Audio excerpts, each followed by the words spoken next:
Very good. Where are you from? From Russia. Russia, Mother Russia. And you? Canada. Canada. Was that vodka in there or what? This one.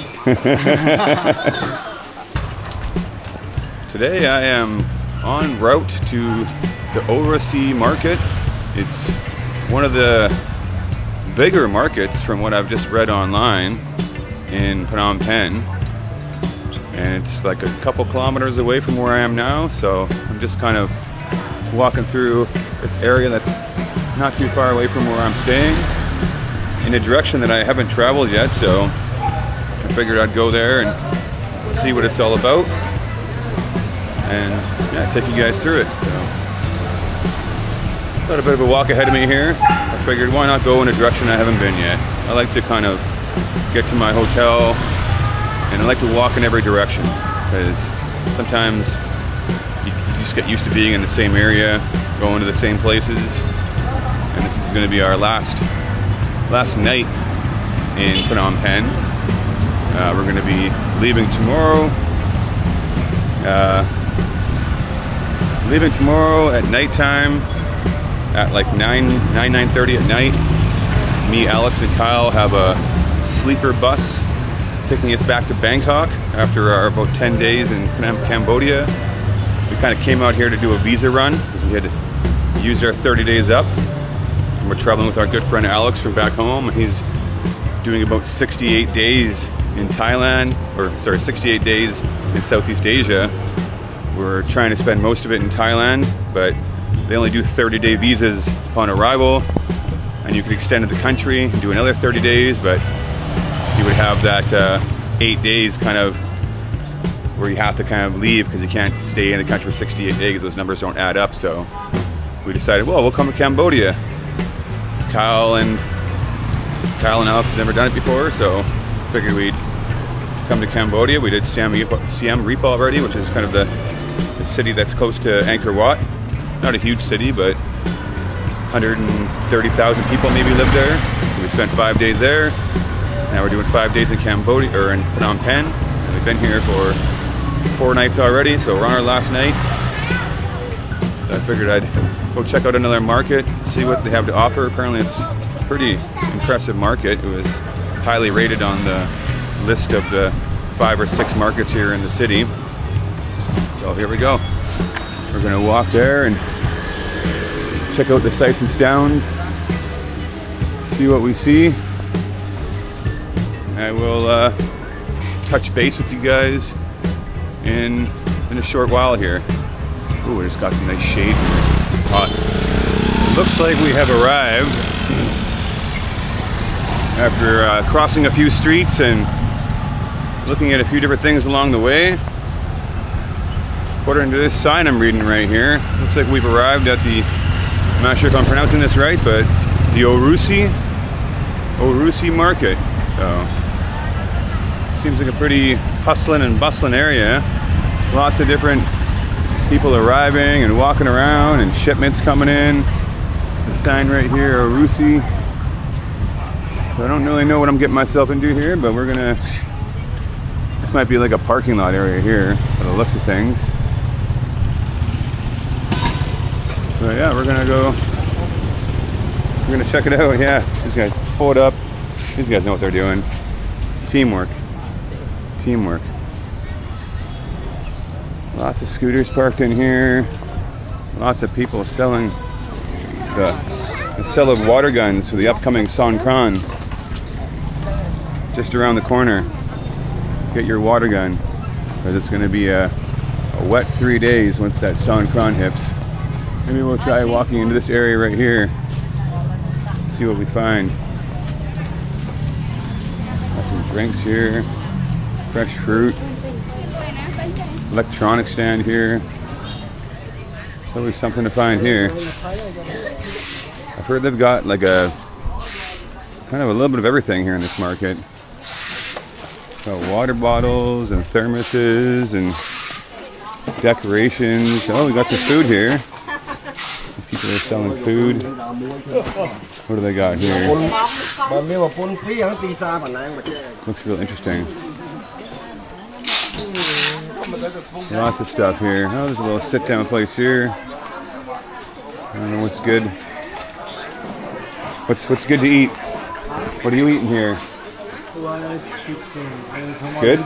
Good? Yeah, good. Okay, man. Where are you from? From Russia. Russia. Mother Russia. And you? Canada. Canada. Was that vodka in there or what? This one? Is there good places to eat around here? Or? I don't know. You don't know? I'm first time here. Okay, well, I'll take a look around. It's my first time getting here. Right here? Okay. Yeah. We got some food stands here. That's a nice Russian guy. Sometimes the Russians get a bad rap, but you know, I've met Canadians that have a bad rap, so you can't really be too judgmental on the people that you meet along the way. I've definitely met a lot of cool Russians on my journey. But yeah, it's pretty tight quarters in here. Pretty tight quarters. They're selling like some peanuts and corn and spices and all sorts of things here. It very much reminds me of a market that I was in Hanoi a couple years ago, where it's just like, there's just so many things they're selling. Textiles. I read online you could, like, someone can make you a shirt, a little custom. You pick a fabric out, they'll measure you up, they'll make a shirt for you. But yeah, this is lots of fabric there. This is a real impressive area for options.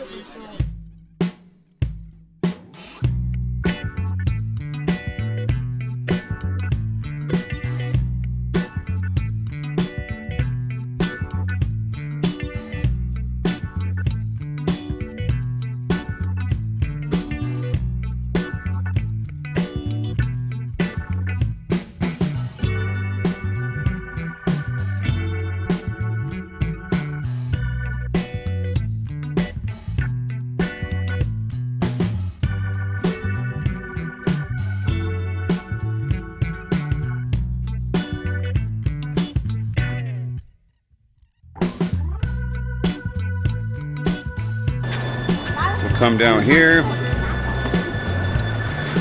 We'll make our way to the outside.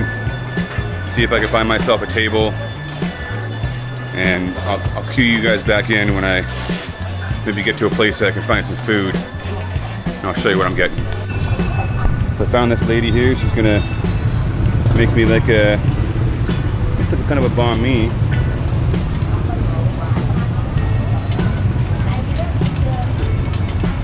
Can I get more of this? I'll pay you $2. More meat? Yeah, more.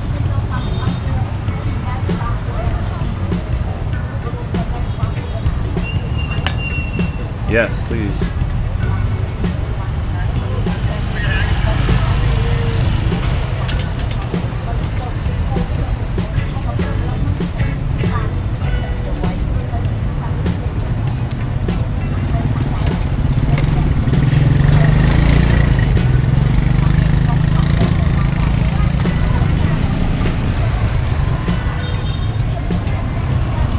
Get like a little more of this here in there. Just a little more. Yeah.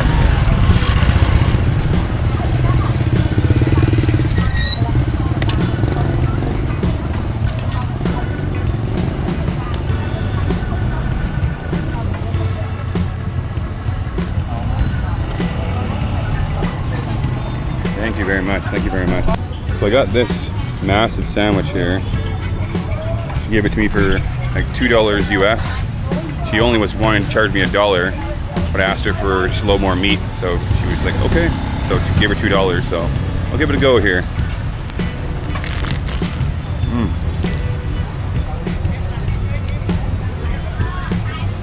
It's very good.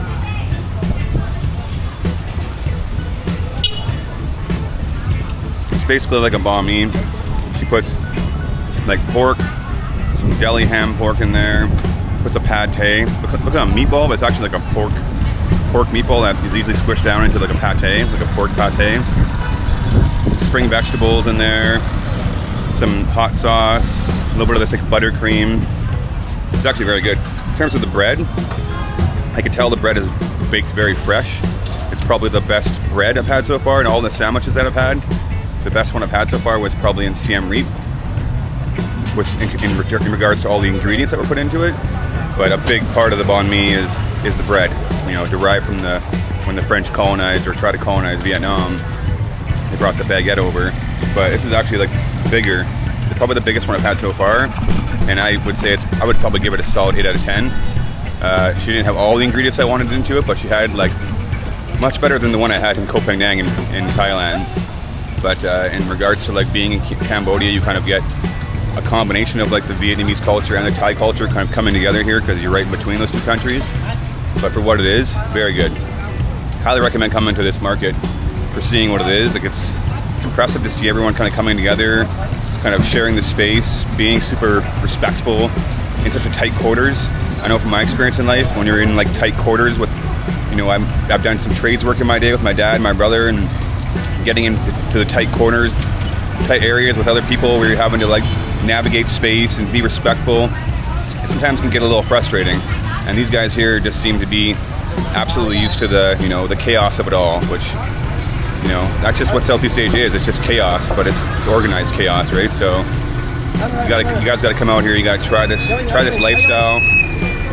You know, this guy's trying to help this guy park right now. He's backing him in. He's waving him in. There's just everything's happening around you, and you just kind of have to get used to being in the madness of it all. But I absolutely love it. That's why I keep coming back, right? So trying to follow the Anthony Bourdain path in life, and you know, go to paths unknown and do all this crazy stuff that I was never raised in or used to. But you know, it's like it makes you come to a place like this, it makes you realize how grateful you are to be alive and to having been born in a Western country with a family that can help you, and all the benefits of being born, whether you're in Europe somewhere or whether you're born in, you know, a first world country. You come here and it really opens your eyes to how lucky you are to have what you have in life. And then you see these kids on the side of the street who have nothing, and they're happy and they're running around and they got smiles on their face. It's something else, you know. And this is all very cliche. This is not the first time you guys have heard people say this stuff, but it's the truth. And I feel like if you haven't experienced that in life, you know, you can maybe benefit from it. If you think that you are having a really tough time in life, you know, really struggling, it's like there's struggle and then there's real struggle. And I'm not going to sit here and, like, you know, try to justify whose struggle is worse than whose, but it's certainly an eye-opening experience, you know. It's we're in this world here where people are out every day just like trying to make things happen, trying to hustle, trying to make the dollar, trying to provide for their family. You know, I'm just here walking around with the camera, eating a sandwich. So I'm very grateful for the life I lead. And you know, I'll end it there. I'm gonna eat the rest of my sandwich here. So have a good day, guys. I appreciate you coming along for the ride. If you're ever in Phnom Penh, walk around, check things out, get off the beaten path. Don't just go on the tours, don't just go on the regular things that you would do here. Just go walk in a random direction. Check it out. Because at the end of the day, you never know what you're gonna find out here. So, adios for now. We'll check you on the other side.